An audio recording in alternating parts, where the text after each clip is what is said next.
Hi, this is James from Tabletop Gaming Guild, and today we're going to look at Tiny Epic Zombies, a 1 to 5 player game published by Gamelin Games, where you can either play as the zombie horde, or you can try to survive in the post-apocalyptic world with zombies coming in from all the different directions.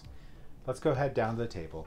I'm going to give you a general, just brief overview of how the game plays, so you just have an idea of how the game flows, and then we'll come back and I'll give you my final thoughts.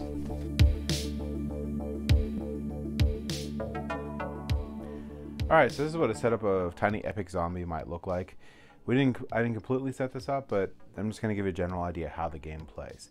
So the game board itself is always going to look similar to this.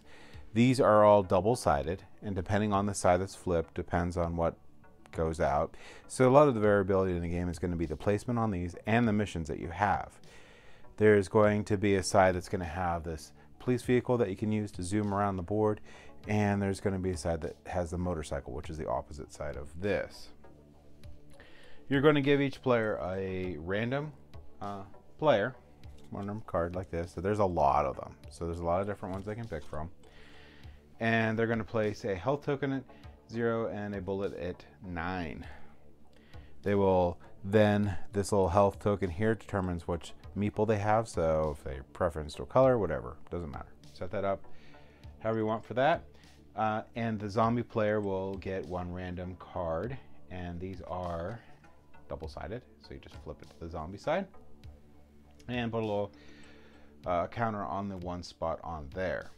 Now, the zombie player is also going to get a deck of cards, and the remainders are going to go in the supply deck. In the rules, it shows how to set that up. It's pretty quick, and there is several different modes of this game that you can play.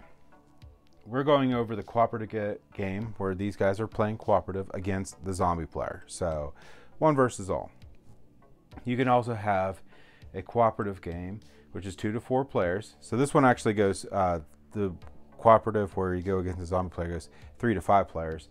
You can play cooperative where the zombies are AI controlled, and that can be up to 2 to 4 player. You can play competitive versus the zombie player, which all these guys are fighting each other to get the highest score versus the zombie player. That's 3 to 5. You can play competitive with the AI controlled zombie. That's going to be 2 to 4. And you can play solo, which is going to be 1 player.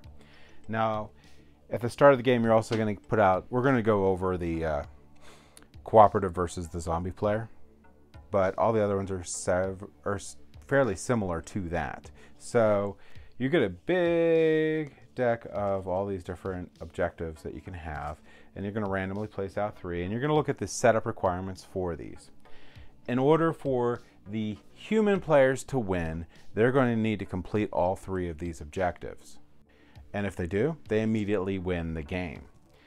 The zombie player's goal is either to kill all the humans, reduce all of these little survivor guys down to 0, and then have some event occur. Either this drops down, this barricade drops down to 0 again, or they kill another one of these survivors and they win the game. Or the zombie player can't draw any more cards, draws their last set of cards. The players will get 1 last turn, and then if they don't complete all 3 of their objectives, the zombie player wins. So again, the humans can only win if they complete all 3 objectives. The zombie player wins basically if they run out of cards, they kill all the remaining survivors basically. So there's none to pull from at that point. The zombie player automatically wins. Another thing to point out is, well, you're going to be taking damage throughout this game. If the bullet and the health ever touch each other, the person's considered eaten alive. And then the card gets flipped to the zombie side, goes over to the zombie player, and they put a little token down, or a little cube down on the bottom to show the level here, which this will level up throughout the game. And the player who had a character die respawns with a random new character, and one of these little survivors gets removed. And again, if you run out of these and you can't take one away, you will lose the game. Other things that can happen is if you become overrun. So if zombies fill these rooms, and so there's 2 different rooms, and a zombie, when they get placed, can't be placed, you will reduce the barrier by 1. If the barrier ever gets to 0, then another survivor is lost. If there's no survivors in here, the zombie player wins. Throughout the game, you're going to be having to be running through the map. On a human player's turn, they must take 3 movements. So they must move 3 times. The only exception is in some of these rooms, which I'm not going to go over what all they do, but if you see this little hand sign right here, they will stop. If you want to do that action, you stop, you're done. So you do that and you're done. These other ones with a little picture of a running man, you can do them as you're going through the rooms. You can never do an action for a room that you're in, you start in, just removes that you move to. So that's very important. So when you move to a room, you can kill a zombie, use a room's ability and or interact with tokens, and you can collect items. So you can do all those different things. If there's no zombies in the room when you end up, you can search the room, and so when you're done with your movements, you can search the room. So all 3 movements are done, or you go to the thing and stop. If you stop, that's a different thing. But if you go 3 movements, you can then search the room, and if you search the room, you can go get a card from that deck, which gives you really nice stuff. Now there's 3 different types of cards in the game that you can get. So you can get weapons. If you get a weapon, you can only hold 2 different weapons, and that's it. So there's your melee weapon. But if you have items here, you can have as many items in your backpack as you want.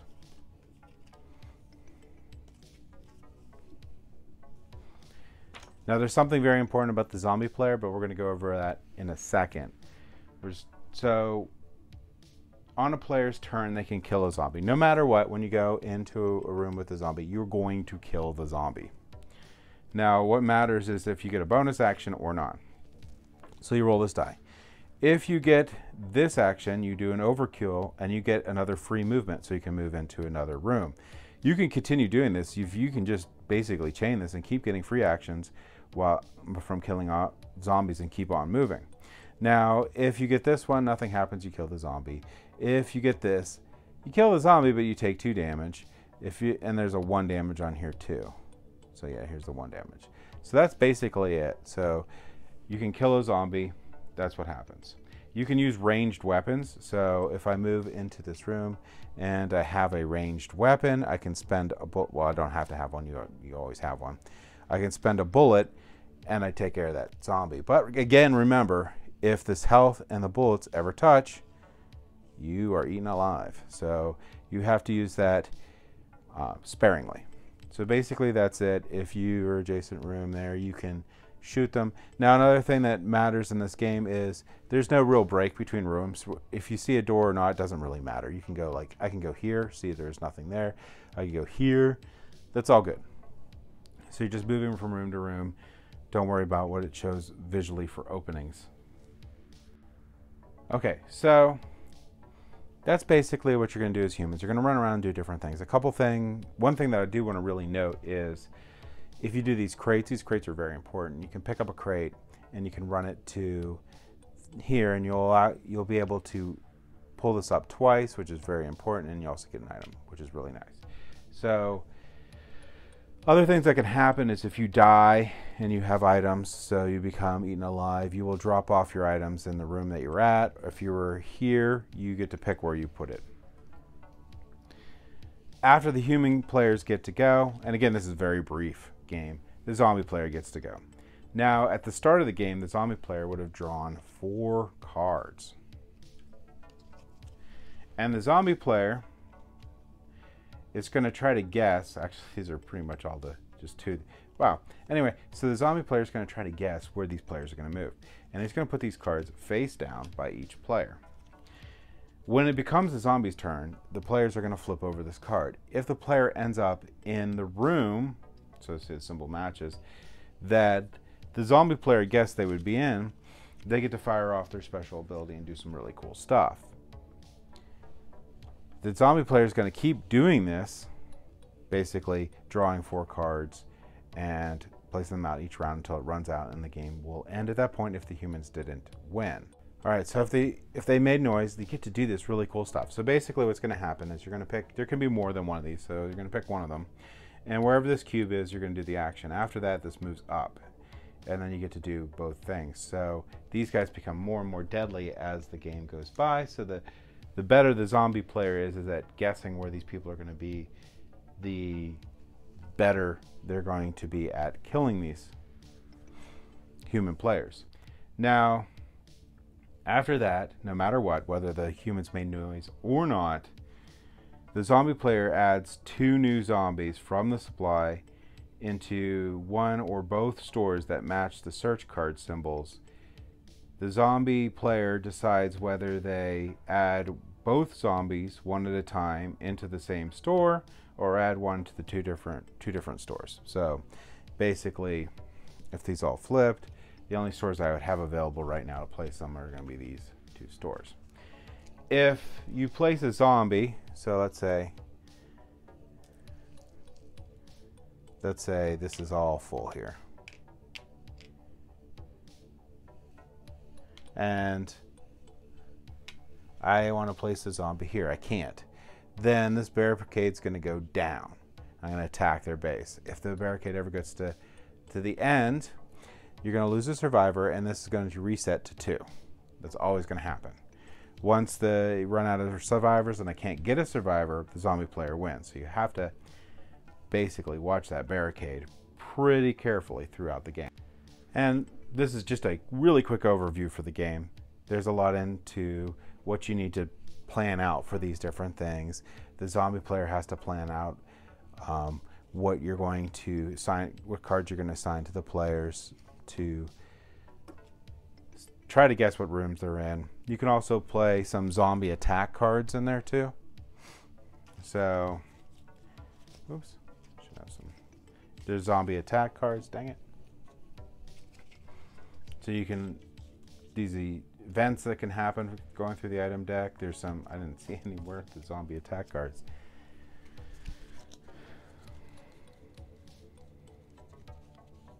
So there's some zombie attack cards, zombie attack cards. You get to place 1 additional zombie into the store. They still have a location on here. So the zombie attack here, you get to, actually, sorry, it doesn't have a location. It has a little noise making thing. So you get to place an additional zombie into the store, then discard this card. So basically, you can hand those out to the players and they can have to get some zombies out.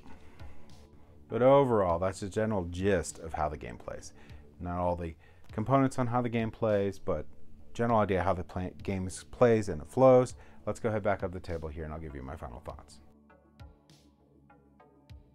So I'm a big fan of the zombie theme. I really like this game a lot. It really gives me the feel of a zombie style game where you have to, there's hordes of zombies coming in and you got to basically race against time to complete your objectives to survive.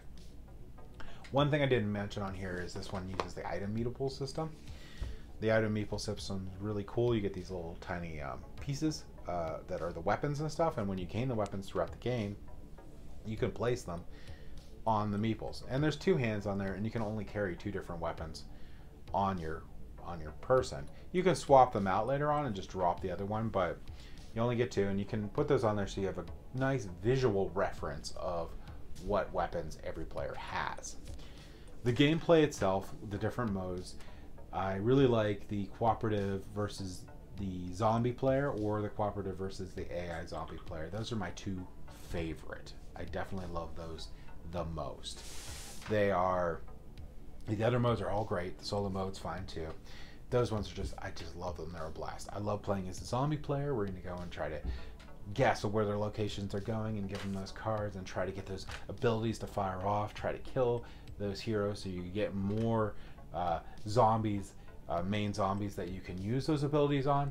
Really, really cool. A lot of thought and strategy for being the zombie player and a ton of thought and strategy for being the heroes as you're running through the game, trying not to get eaten by zombies, trying to think out what different ways to chain your turn and get the most benefits out of there, but still worrying about like having to go back and shore up those barricades so you don't lose any of the survivors, trying not to get killed by zombies, all sorts of really cool things that you have to think about in the game and work cooperatively on here. And the other thing I like about the game is it doesn't lean towards quarterbacking. There's a lot of decisions that you can make, so you get to do your turn as an individual. So I do like this game a lot, and if you're looking for, if you like the zombie theme and you like cooperative games, even though you can play this as competitively or solo, this is definitely a game that you probably want to check out. And this is Tiny Epic Zombies by Gamelin Games, and that's my thoughts on it. Thank you for watching.